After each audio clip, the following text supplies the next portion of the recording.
আজকে আমার ছোট্ট ছাদ বাগান থেকে কিছু সবজি তুলে নিলাম এবং সেগুলো রান্না করলাম এবং আরও যা কিছু করলাম সব কিছুই থাকবে আজকের ভিডিওতে।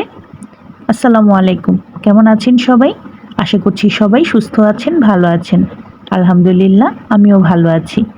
দেশ বা দেশের বাহিরে যে যেখান থেকে আজকের ভিডিওটি দেখছেন সবাইকে ওয়েলকাম করছি।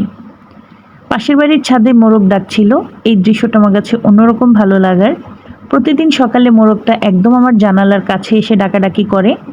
ভালোই লাগে, আসলে একটা গ্রাম্য ফিল হয়। ঢাকা শহরে তো আসলে এগুলো সচরাচর পাওয়া যায় না।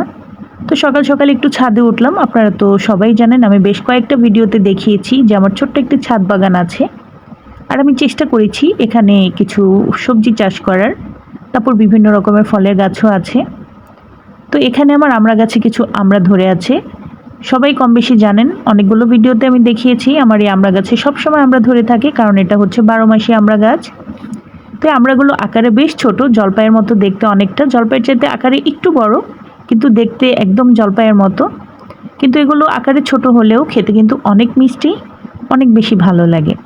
আর ছাদে একটা ছোট কলা গাছও লাগিয়েছিলাম, মাশাল্লাহ কলা গাছে কলাও হয়ে আছে। জানি না এগুলো আদৌ খেতে পারবো কিনা, কারণ গাছটাও ছোট, কলাগুলোও বেশ আকারে ছোট। তো আমার বেগুন গাছেও কিছু বেগুন এসেছে মাশাল্লাহ। এগুলো যখন বড় হবে রান্নার কাজে ব্যবহার করব। আসলে ছোট পরিসরের মধ্যে আমি চেষ্টা করেছি কিছু সবজি আসলে চাষ করার। আপনারাও যার যার জায়গা থেকে চেষ্টা করবেন নিজের ছাদে কিংবা বারান্দায় সবজি চাষ করার। দেখবেন আসলে অন্যরকম ভালো লাগে।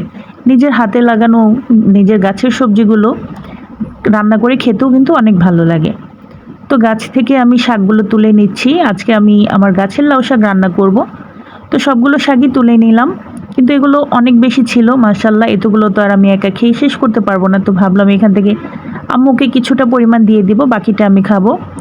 তো ছাদ থেকে নেমে চলে আসলাম রুমে। এবার এগুলো আমি কেটে বেছে নিব।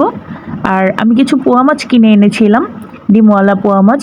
আমার কাছে কেন যেন ডিমওয়ালা যে কোনো মাছ ভালো লাগে, ডিম খেতে, মাছের ডিম পছন্দ করি আমি। জানি না আপনাদের কাছে কেমন লাগে।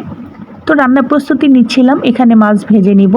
তাই এখানে হলুদের গুঁড়া এবং লবণ দিয়ে দিচ্ছি এবং ভালো মতো হাতে মাখিয়ে মাছগুলোকে আমি ভেজে নিচ্ছি।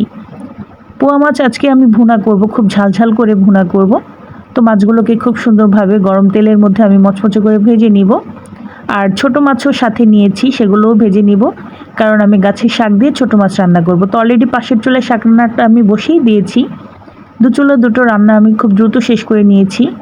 তো দুপুরে খাওয়া দাওয়ার পরে ছাদে উঠলাম, আকাশটা মেঘাচ্ছন্ন হয়ে আছে। তো এরই মধ্যে মাগরিবের পরে খুব জোরে বৃষ্টি শুরু হয়ে গেছে। বৃষ্টি আমার কাছে খুব ভালো লাগে। তো এই সময় খাচ্ছিলাম চটপটি, যেটা আমার অনেক বেশি পছন্দের। বাহিরে বৃষ্টি হচ্ছে আর আমি ঘরের মধ্যে চটপটি খাচ্ছি আর বৃষ্টি দেখছিলাম। তো আজকের ভিডিওটি ছিল এই পর্যন্তই। যারা ধৈর্য ধরে আমার ভিডিওর সাথে ছিলেন সবাইকে অসংখ্য ধন্যবাদ। দেখা হচ্ছে আপনাদের সাথে পরবর্তী কোনো ব্লগ ভিডিওতে। ততক্ষণ পর্যন্ত সবাই ভালো থাকবেন। আজকে বিদায় নিচ্ছি, আল্লাহ হাফেজ।